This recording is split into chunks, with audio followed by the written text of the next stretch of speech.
মূল্যস্ফীতি নিয়ন্ত্রণকে সর্বোচ্চ অগ্রাধিকার দেওয়ার প্রেক্ষাপটে দেশের অর্থনৈতিক কর্মকাণ্ডে সংকোচনমূলক নীতি কৌশল আরও কিছুদিন চালু রাখার কথা জানিয়েছেন অর্থমন্ত্রী আবুল হাসান মাহমুদ আলী।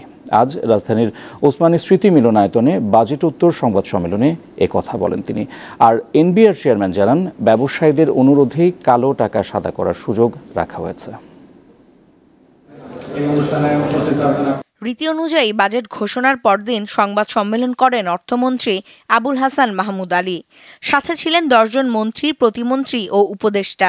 তো সেইটাকে হিসাব করলে হচ্ছে আসলে 2,95,000। শুক্রবার বিকেলে রাজধানীর ওসমানী স্মৃতি মিলনায়তনে সংবাদ সম্মেলনের শুরুতে সূচনা বক্তব্য দেন অর্থমন্ত্রী। বলেন, অর্থনীতিতে অস্থিরতা কমানো, মূল্যস্ফীতি কমিয়ে 6.5 ভাগে নিয়ে আসা, বিদেশি মুদ্রার রিজার্ভ পতন ঠেকানো এবং কর্মসংস্থান সৃষ্টির লক্ষ্যে অবিচল থাকবে সরকার। মূল্যস্ফীতি নিয়ন্ত্রণ যেহেতু আমাদের এখন সর্বোচ্চ অগ্রাধিকার, সেহেতু সংকোচনমূলক নীতি কৌশল আরো কিছুদিন চলমান থাকবে। তবে এর ফলে যাতে আমাদের প্রবৃদ্ধি খুব বেশি ক্ষতিগ্রস্ত না হয়, সেদিকেও আমরা লক্ষ্য রাখছি। আমাদের কৃষি, শিল্প এবং সেবা খাত যেন তাদের স্বাভাবিক কার্যক্রম বজায় রাখতে পারে, সেজন্য প্রয়োজনীয় সব ধরনের সহায়তা অব্যাহত রাখা হয়েছে। আপনারা এই বেনজিরদের তৈরি হতে এরকম হতে দিচ্ছেন কেন?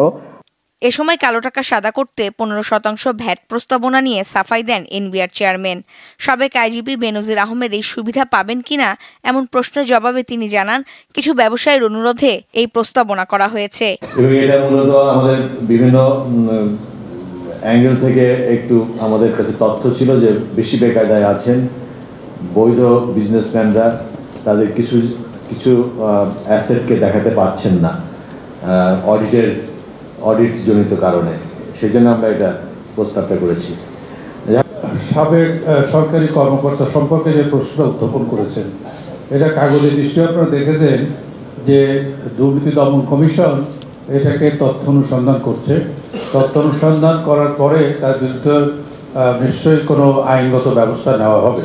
আমরা বাংলাদেশ ব্যাংকে ঢোকার জন্য অনুষ্ঠানের এক পর্যায়ে অর্থনীতি বিষয়ক সাংবাদিকদের সংগঠন ইকোনমিক রিপোর্টার্স ফোরামের সভাপতি অর্থমন্ত্রীর দৃষ্টি আকর্ষণ করে বলেন, বাংলাদেশ ব্যাংকের সাংবাদিকদের প্রবেশে নিষেধাজ্ঞা দেয়ায় বাংলাদেশ ব্যাংকের গভর্নর আব্দুর রউফ তালুকদার বক্তব্য দিলে সংবাদ সম্মেলন বয়কট করবে সাংবাদিকরা।